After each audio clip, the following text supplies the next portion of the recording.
Então aí, galera, nós estamos iniciando a nossa transmissão aqui tendo um bate-papo bem bacana com o Marcos Tutui, iniciando um bate-papo muito bacana com o Marcos Tutui.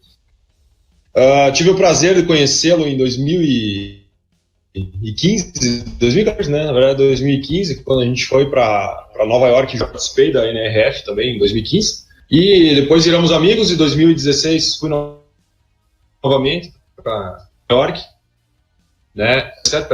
Esse ano, agora em janeiro.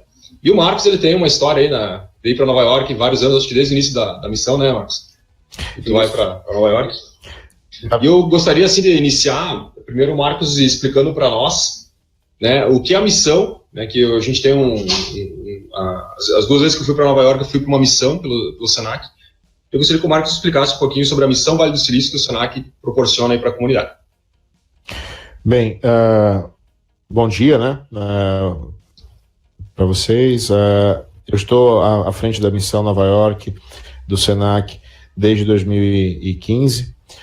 Nós fazemos já ela há 7 anos, né? E a diferença de você ir para Nova York com uma missão internacional e ir, por exemplo, através de um pacote de turismo, é toda a parte técnica, né? Acompanhamento técnico. Muitas vezes você pode ir para Nova York, até pode conhecer, entrar numa Macy's, entrar numa Bloomingdale's, entrar numa Apple Store, mas você sempre vai ficar limitado àquilo que apenas a sua percepção te dá. Com uma missão técnica, toda a programação ela é pensada de forma a promover e potencializar o aprendizado, uma vez que especialistas de varejo passam a ajudá-lo a refinar todas essas informações, todos esses conceitos, e muitas vezes não apenas apresentar esses conceitos, mas ajudar a trazer para uma realidade aplicável de acordo com as tuas características, as características da tua cidade, né? Então, nós conseguimos também entrar em locais que muitas vezes, né, apenas um cliente não conseguiria entrar, ter explicações de gerentes e executivos de empresas que muitas vezes você não teria essa oportunidade sendo apenas uma pessoa que estaria passando por ali. E toda a questão também de networking e programação mesmo pensada pelo Senac a fim de potencializar o aprendizado. Eu acho que esse é o maior valor que a nossa missão entrega, que é fazer com que os empresários possam trazer de lá conceitos globais, mas com aplicação local e Perfeito. Consiga fazer a apuração realmente desses resultados ao longo dos anos.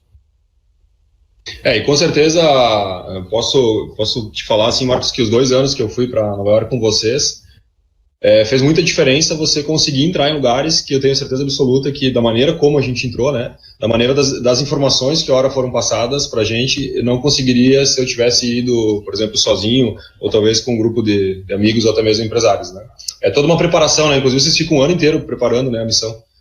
Sim, nós vamos para lá já antes de terminar a missão que está ocorrendo, nós já estamos iniciando os trabalhos de preparação do próximo ano, através dos contatos, através do networking, aberturas que a gente tem, justamente vendo o que há de mais interessante, moderno e principalmente aplicável à cultura brasileira, para poder realmente proporcionar ao participante a melhor experiência possível, né? Porque, assim, teoricamente, se você for esperar até que isso chegue no Brasil, você tem aí um delay de 2 a 3 anos para que a informação comece a chegar de forma sólida aqui, né? E quanto mais a realidade está acontecendo no mercado.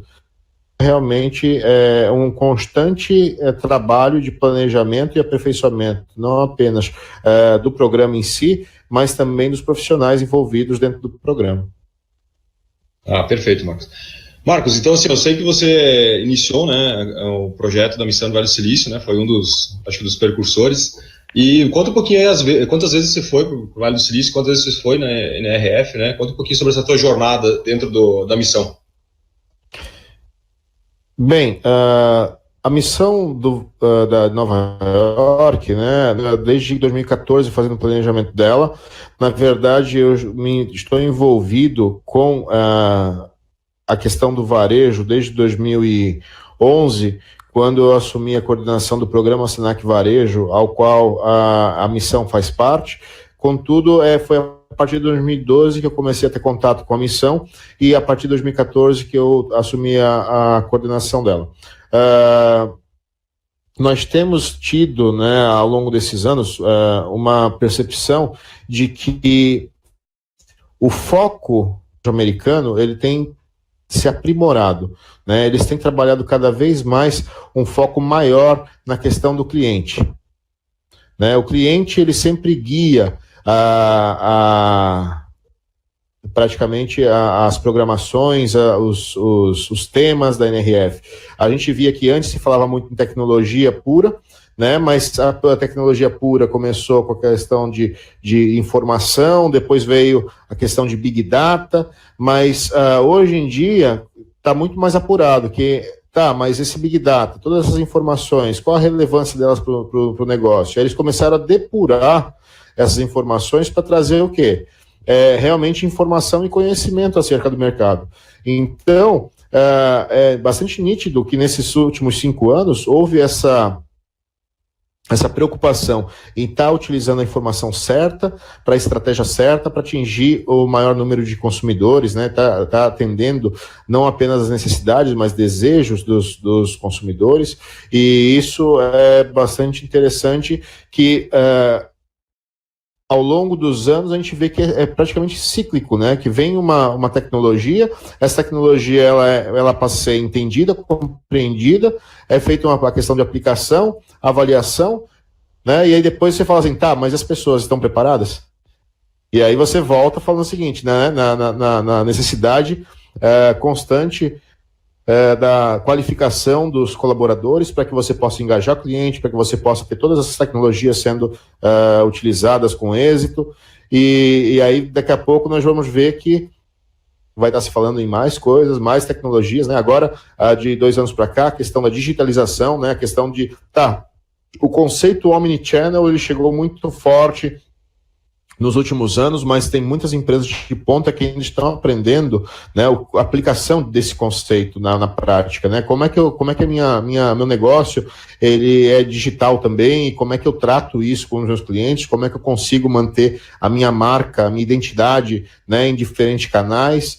E isso tem sido os desafios, e é bastante interessante que a cada ano vem algum CEO de alguma empresa americana de renome, falando sobre a experiência, sobre o case dela, e isso, eu acredito que é o valor que uma missão técnica traz, é poder escutar de empresas que têm, muitas vezes, condições de testar e assumir até mesmo uma falha, né, e aprender com esses erros, porque é sempre melhor você aprender com o erro dos outros, com a experiência dos outros, do que de repente você, né, como empresário, você mesmo falhar. É muito mais caro esse aprendizado. Então, elas têm esse mote. E a NRF é realmente um local onde tudo que há em termos de varejo, em termos de conceito, de tendência, de tecnologia, está agrupado em nível mundial. Concordo contigo, e com certeza muitas coisas que a gente viu em Nova York agora em 2017, que foi a última missão, a gente entende que colocar em prática exige algumas coisas que ainda muitas empresas não estão preparadas, né?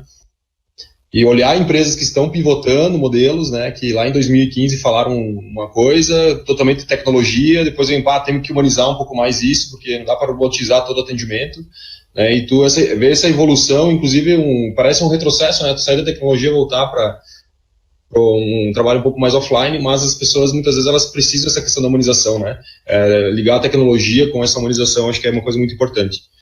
Mas, cara, e fala um pouquinho aí, Marcos, sobre a feira em si, né? A gente falou um pouco da missão, né? A tua participação, e fala um pouquinho da feira, assim, quando você foi a primeira vez, ou como chegou agora, o que você vê lá, além da exposição, as palestras, explica um pouquinho sobre isso. Bem, a Feira de Tecnologia, ela traz o que há de mais moderno em termos de hardware e software para varejo. Hoje em dia, por exemplo, já existe controle de inventário através de tecnologia Kinect, né, que hoje você consegue fazer inventário de uma warehouse, de um atacado, ao apertar de um botão, né? Você consegue ter controle de todo o fluxo do produto, você consegue ter uma ferramenta de controle, por exemplo, de quebra e perda muito mais efetiva, se você quiser. Você consegue, hoje, através de alguns leitores, achar, por exemplo, um produto perdido que caiu atrás de uma gôndola, com a gôndola com precisão de 30 centímetros. Você tem lá softwares de reconhecimento que conseguem mapear o comportamento de consumo sem você nem perceber, enquanto cliente, né, que eles conseguem ler, por exemplo, onde está o teu foco de atenção visual, né, gestual, para conseguir, por exemplo, afinar a questão de visual merchandising, né, de layoutização de loja, para você poder efetuar uma estratégia de mercado cada vez mais assertiva. Então, é bastante interessante que, desde coisas mais simples, como software de controle, até mesmo coisas mais inovadoras, como a questão dos self-checkouts, já por RFID, sem problema de trabalhar com produtos molhados e tudo mais. Você vê que tem solução para todo o comércio. Você vai num stand da IBM, sempre traz a questão de inovação. Esse ano nós podemos ver uma máquina de costura automatizada que produzia uma blusa de lã customizada em 20 minutos, né? Então, assim, você vê que toda essa tecnologia, toda essa inovação, ela continua o quê? Com foco na questão da experiência de consumo, da experiência do cliente, né? De como você faz para se aproximar desse seu cliente e como assertiva para você engajá-lo, né? Torná-lo um embaixador de sua marca. Então, a cada ano que passa, nós vemos novidades dentro da feira. Para todos os setores que estão, vamos dizer assim, permeando o varejo. Você vê que tem tecnologias lá que podem ser interessantes para os fornecedores de serviço, para o varejo, para o pessoal do atacado, né, que também consegue ter um aproveitamento bastante grande, principalmente da feira de tecnologia. E ano, como eu falei, são novidades muito interessantes. E aí, como eu falo...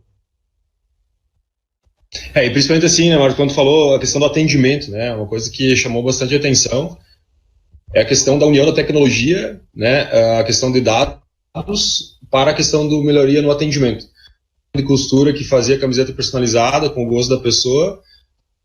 Se falou muito lá sobre a questão da personalização, né? Que é uma coisa que eu acredito que possa falar um pouquinho mais sobre a personalização do varejo. Até uma questão de tendência que, na verdade, já está sendo comprovada, que hoje em dia você já não pode mais medir ou reconhecer ou identificar teu consumidor através de dados meramente demográficos. Hoje em dia você tem que saber muito mais a respeito de costumes, de hobbies, dados mais qualitativos, né, do estilo de vida das pessoas, para que você possa criar uma estratégia de atendimento, uma estratégia de abordagem que seja mais efetiva. E aí isso também faz com que a gente tenha que rever a nossa lição de casa, porque querendo ou não, você identificar teu público-alvo, né, teu mercado-alvo, sempre foi algo bom para o mercado. Contudo, agora nós temos que rever como se faz isso, para que a gente possa ter o quê? Uma assertividade maior, não apenas na questão do atendimento, mas também, por exemplo, no mix de produto.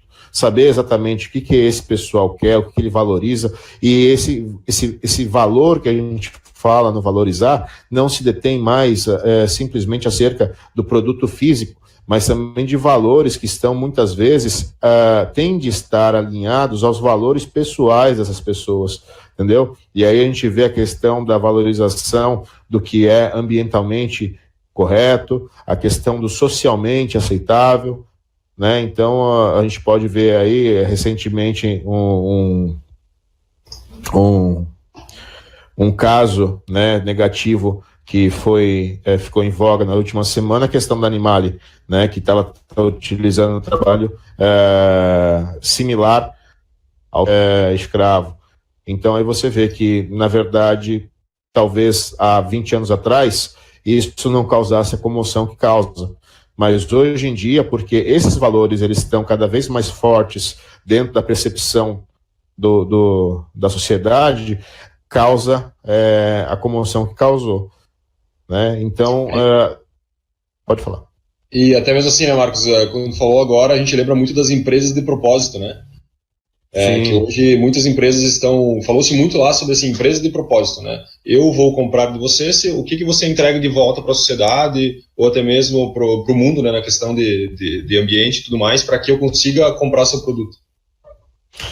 Principalmente internacionalmente, eu acho que isso é uma onda que no Brasil ainda tem muito a se fortalecer, mas internacionalmente está crescendo de uma forma bastante exponencial, que é a valorização realmente desse propósito das empresas, né? O que elas querem com aquele negócio, o que elas entregam de retorno para a sociedade, né? Na Europa mesmo, isso é muito mais até forte do que nos Estados Unidos, mas aqui no Brasil eu acredito que nós estamos também crescendo em relação a isso. E aí, como eu falei, quem tem acesso a esse tipo de informação tem que preparar. Então, estar indo a uma missão a Nova York, a NRF, conhecer aquilo que está acontecendo lá, conhecer o que está acontecendo na Europa, é interessante porque é como se você tivesse uma máquina do tempo. Né? Não vou dizer que seja a possibilidade de você ver o número da Mega Sena da virada, né? Porque seria mentira. Mas dá um pouco mais de trabalho, mas você sabe qual a tendência, o que vai acontecer no mercado, principalmente para poder se preparar e se diferenciar do quê? Da sua concorrência, né? E trazer, vamos dizer assim, um diferencial competitivo quando efetivamente isso chegar ao Brasil, né? Então, uma coisa que é bastante interessante, esse delay também, a cada ano ele se torna um pouco menor, né? Entre o que acontece lá e o que acontece aqui. Mas ele é muito maior em termos de tecnologia chegar e menos em relação à questão de consumo. Então, é onde a gente vê que, né, como eu falei da própria Animale, a questão do propósito já faz parte do mercado brasileiro, né? Sim. Simplesmente ela precisa ser mais fortalecida, isso, mas é uma tendência que na verdade está aí e acredito que não vá retroceder. Inclusive pegando casos, né, negativos e até mesmo positivos, ontem eu recebi uma compra de uma loja, inclusive da Lalesca, né, da Antônio, que foi conosco em 2017, tinha um condicional, né, da loja, e dentro dele tinha uma calça da reserva. E eu conheço o case da reserva no sentido de propósito, né? Que lá cada peça que você compra, você doa automaticamente 5 pratos de comida, né, para uma pessoas carentes. E quando eu peguei a calça, a primeira coisa que eu fui ver era achar onde tinha comunicação. E, cara, a etiqueta era desse tamanho, assim, ó, a etiqueta mais ou menos escrita assim: você não está comprando um produto, você está comprando 5 pratos de comida. Cara, daí tu tinha a calça da reserva e tu tinha outras duas concorrentes, né? Cara, não adianta, quando o cara tem um propósito alinhado, tu vai tendenciar a comprar um produto da marca que tem propósito alinhado, né? Sim, é normal, né? É essa questão do ser humano. O ser humano, ele busca o quê? Ele busca estar interagindo com grupos que se assemelham aos seus interesses, né? Isso não é só uma questão mercadológica, mas também fazer com que você possa alinhar o seu negócio a um determinado segmento, né? Lógico, tem Perfeito. A questão do propósito como algo socialmente correto, tudo mais, mas querendo ou não, as empresas elas continuam sendo privadas e dependem de lucro, né? Só que é o seguinte, você vai escolher dar lucro para quem pensa como você. É isso, perfeito. A geração millennials agora, né, que está chegando com poder de consumo, uma grande parte dela, se não salve meu engano, 60% já está escolhendo produtos que tenham algum tipo de propósito embarcado para que ele tendencie sua compra, né? E daí que a gente falou, pega a Europa, Estados Unidos, que tu vê mais empresas com propósito, e tu vê aqui no Brasil que muitas vezes algumas empresas, por não conhecerem, né, como funciona, não conhecerem essa tendência, ou até mesmo por ficarem no seu mundo, né, e não olharem para as tendências do futuro, acabam achando que o mercado está em crise, que não tem oportunidade, e tu vê, por exemplo, uma reserva crescendo em média 25% ao ano, né? Uma empresa de varejo comparado hoje com concorrentes deles que cresce de 1 a 2% nos últimos anos. Então, eu acredito que essa questão de propósito, sim, ela faz total sentido, né, Marcos? Com certeza, porque realmente o que a gente está falando, a questão de identidade. Quando eu me identifico com algo, quando eu partilho dos mesmos significados, né? Para mim, os meus valores têm significados semelhantes a algum tipo de negócio, eu geralmente vou dar preferência por aquele negócio. Não vou, né? Lógico, a gente tem aí uma pirâmide social que muitas vezes não permite, né, que muitas pessoas acabem agindo dessa forma. Mas se a gente pensar principalmente a questão dos millennials, né, e aí eu vou dizer os Z, né, que estão vindo agora, estão cada vez mais engajados com esses propósitos. E para eles isso é mais importante. E aí você vê que, né, isso se reflete não apenas no comércio, né, mas também em mobilizações sociais e tudo mais que a gente tem visto ocorrendo nos últimos tempos aqui no Brasil. E agora, até quando a gente falou agora bastante de propósito, de pessoas e tudo mais, deixando dito que quando você vai para uma feira como essa, você não vai só ver tecnologia, né? A tecnologia faz parte de toda a feira, né, faz parte da evolução, mas muitas das coisas que estão evoluindo, elas vêm de contra a questão do ser humano, né? Tecnologia, mas sim usar a tecnologia para que você facilite alguns processos.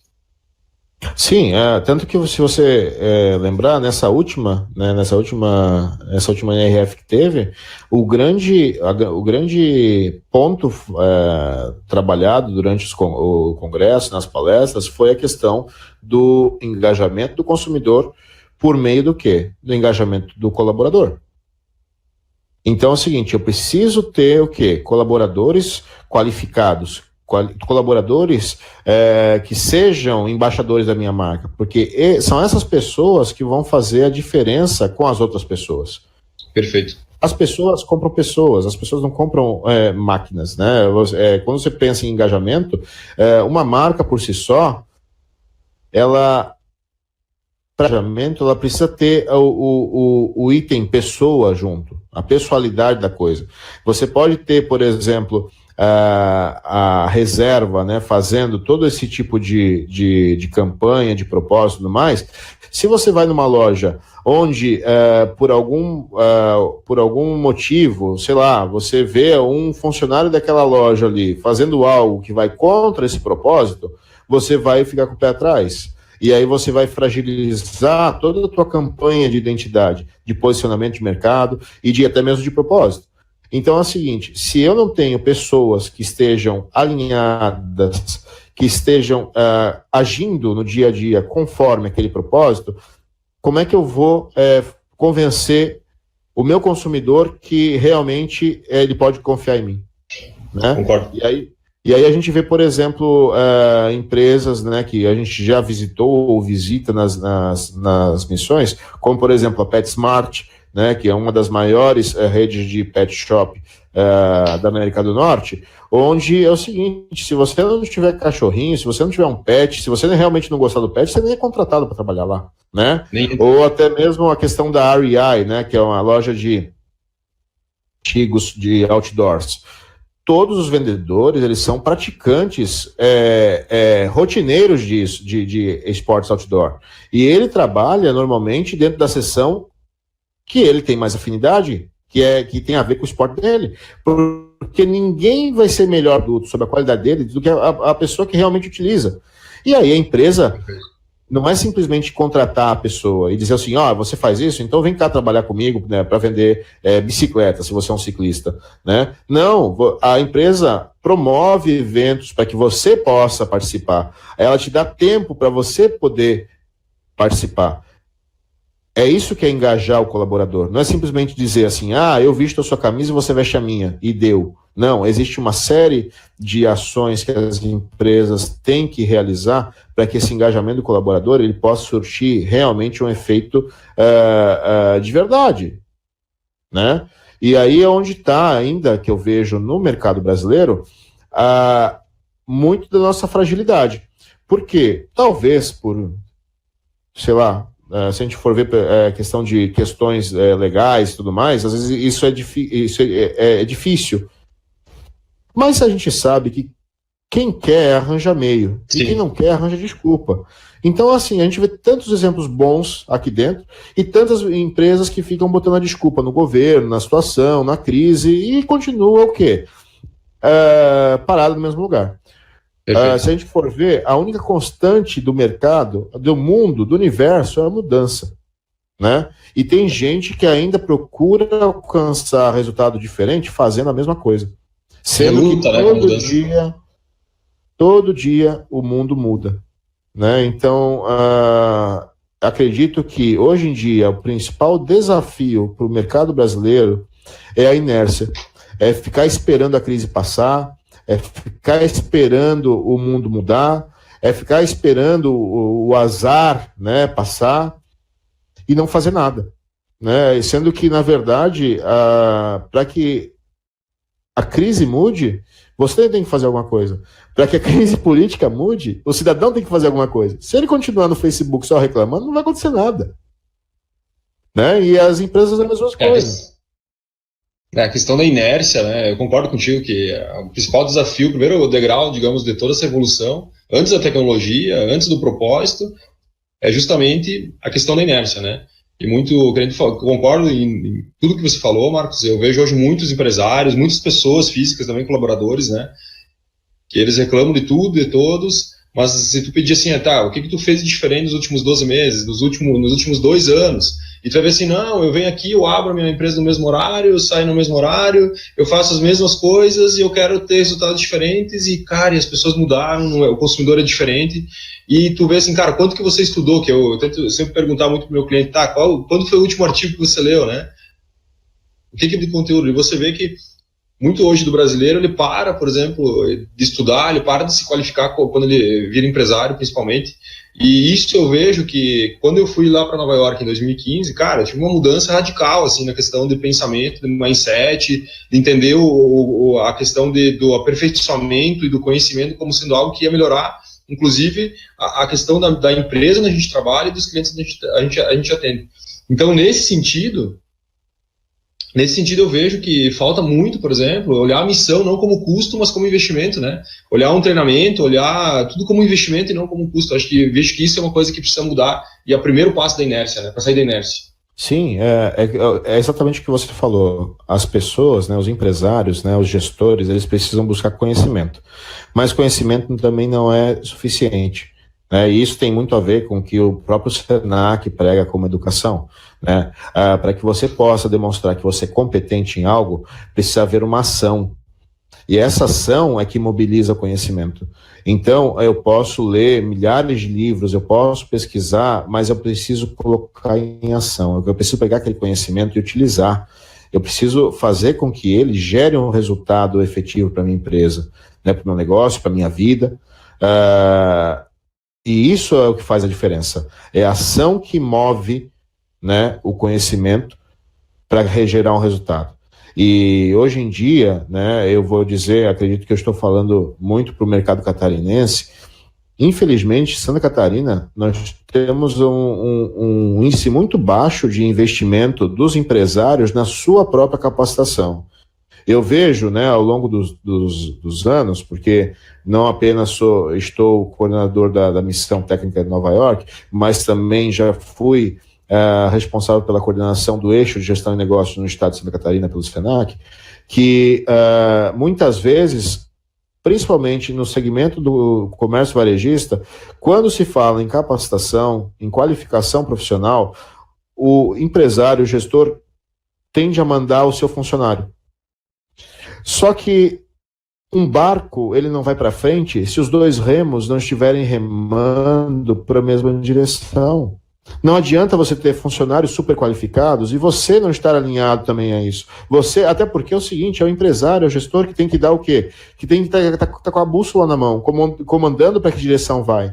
Então, como as empresas acabam conseguindo muitas vezes e se desenvolvendo, é simplesmente porque o comportamento do mercado vai guiando a situação. E esse é um dos problemas do comércio. Muitas vezes a crise, ela traz efeitos tão danosos ao segmento do comércio, como o fechamento de empresas, desemprego e tudo mais, justamente por causa disso. Porque é um segmento que muitas vezes não conseguiu se planejar, não conseguiu ter um olhar para o futuro e pensar o seu negócio daqui a 3, 4, 5, 10, 20 anos, né, e se preparar para isso. Lógico, concordo que as estruturas são muito mais enxutas, mas não pode haver simplesmente, não pode o empresário ignorar que ele precisa também estar se qualificando para que os dois remos possam seguir para a mesma direção que ele escolheu, que ele traçou. Eles vão para frente, assim que as empresas vão para frente. Perfeito, cara. Uma analogia muito interessante e vem de contra ao que vocês vão fazer agora em janeiro, né? Levar mais 47 que você falou, né? Então, sim, 47 pessoas. E 39 para a feira, né? Isso, 39 participantes técnicos efetivos. Estamos bastante contentes com esse número, né? E vamos estar, por exemplo, visitando empresas como Anthropology, como a grande Duane Reade, né? Uma das maiores cadeias de farmácia lá. O Italy, né? Que tem também sua filial já aqui no Brasil. Rebecca Minkoff, que é um ícone da questão de inovação em termos de autoatendimento, em termos de tecnologia, experiência de consumo. A própria Macy's também, que tem investido muito na questão do comportamento de consumo dos millennials. Eles têm hoje, a gente vai visitar o andar, que ele é exclusivamente para esse público. Normalmente, não sei, né, se todos têm conhecimento sobre a Macy's, mas a Macy's, ela sempre teve o quê? Uma loja de departamentos onde cada andar era ator. Só que isso não está alinhado ao comportamento de consumo dos millennials. Então, ele criou um andar onde você tem o quê? Um mix de produto mais adequado a esse tipo de público. Então, lá você vai encontrar tecnologia, você vai encontrar vestuário, você vai encontrar gadgets e equipamentos de interação por meio de redes sociais, né? Até mesmo uma food court de trucks que podem servir ali para a pessoa poder ou dar uma descansada ou até mesmo fazer um lanche enquanto está no processo de compra. Então, é uma nova forma, entendeu? De uma não vou dizer velha nem conservadora, mas tradicional loja de departamentos dos Estados Unidos, está o quê? Se reinventando, trazendo uma novidade para um novo público, para um novo de mercado. Não, perfeito. Mas, Marcos, show, cara, muito bom. Acho que valeu bastante a conversa, foi muito esclarecedor e com certeza o teu conhecimento. Tu esteve no evento hoje, 2017, né? Isso aí. Foi muito, acho que o compartilhamento de conhecimento que a gente faz no hoje, que a gente faz no 2, esse momento que a gente tá batendo esse papo, a galera que está online, acho que faz muito sentido e às vezes um insight que o cara tem lá leva para a vida dele, pode mudar totalmente a vida dele, dos colaboradores, né? E eu acho que isso que faz sentido e eu tenho certeza que o nosso propósito quanto ao 2, quanto ao evento hoje, está muito alinhado ao teu propósito também, né? Com educação e conhecimento. Sim, e eu acredito que a gente acaba reconhecendo esse propósito, né? Quando a gente verifica que empresários vão para lá, lugares diferentes, que voltam dispostos a agir diferente. E, consequentemente, ver na aplicação daquilo os resultados. Isso para a gente é muito gratificante. Nós temos tido vários exemplos, né, de pessoas que voltaram com, como você mesmo falou, com um mindset totalmente diferente, com um olhar de mercado diferente, com um olhar de necessidade e urgência diferente.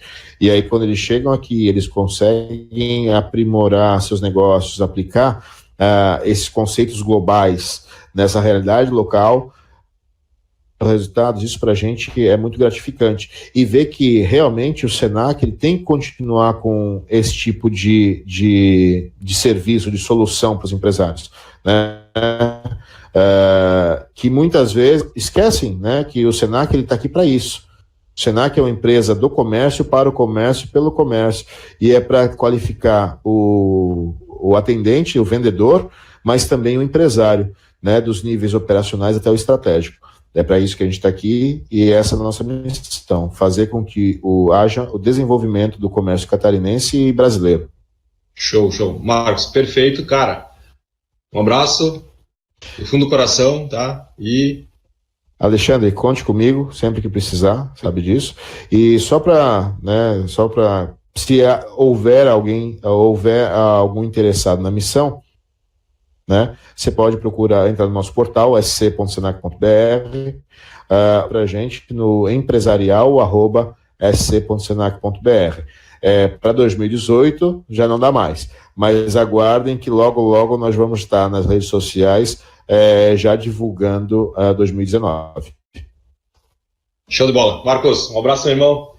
Valeu. Fica com Deus. Obrigado. Aí e até a próxima. Valeu. Tchau. Tchau.